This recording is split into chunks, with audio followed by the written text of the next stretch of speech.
sir, we would like to apologise for the late payment of your account, but this is due to the need to train a new member of staff who has recently joined.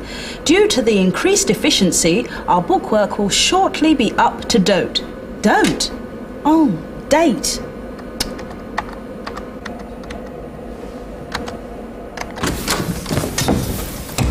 Oh, you're already in.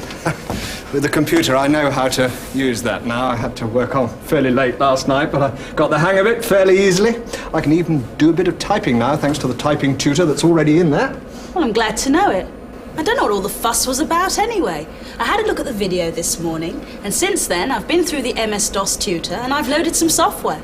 You shouldn't do that. I should give you a hand. No heavy weights. No, you know, the software, the programs on the floppy disks. I put one in the system unit. Oh, the software. Oh, of course, yes. Oh, yes. Let's have a look at it then. Yeah, right. Well, I've got my software up and running, and for our machine, the PC-10, this is what I did. We need to get the program into the computer. That's called the installation procedure. But before that, we need to create a working disk that will have the software information on it and also what we want to put on it. In this instance, you need to have 3 disks ready for the software. You bought these at the same time we got the pack from our dealer. They now have to be formatted. That's just like putting folders in the filing cabinet to hold information or putting a groove on an LP to hold the music. MS-DOS Tutor shows you how to do it. But briefly, to format a disk with the MS-DOS in drive A, when you see the prompt, type format B :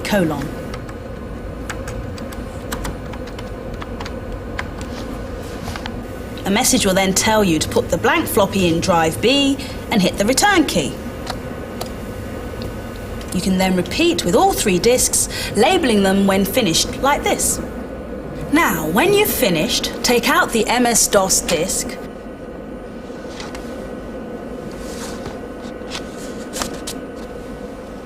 and put this important disk, software disk, into drive A.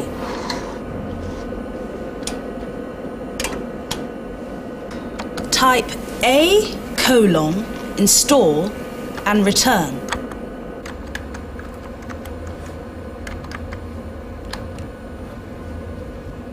Now, follow instructions repeating for disk 2, and you'll be able to run the program from the working disks. You'll be guided by the particular software.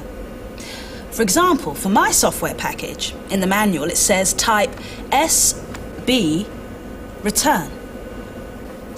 Now, if you have a PC-20 or a PC-30 with a hard disk, this is what you do. This is the important disk. This contains the software. So just like when you loaded the tutor, we have turned on the computer, set it up with the MS-DOS, and now we put the disk into the drive, and we are able to follow the instructions that go with that particular package. For example, for my software package, it says type SB return. So what's this one? Well, this is the word processor.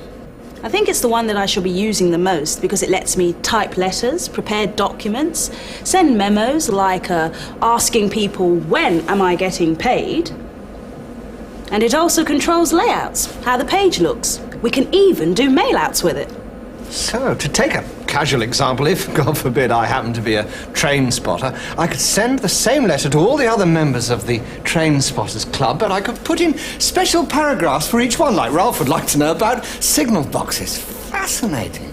Yes, to take that casual example, that would indeed be possible. Now, that's not the word processor on the screen. What's that one? Well, this one is a spreadsheet. You're not being smutty, are you? No, you're not. Don't be stupid. I'm sorry. Look, the screen is made up of columns and rows. And each little place on the spreadsheet is called a cell. And each cell can store information, a figure or a formula. So you could lay out all your cash flow, your accounts, and before you say it, all the subscriptions for the Train Spotting Club on it.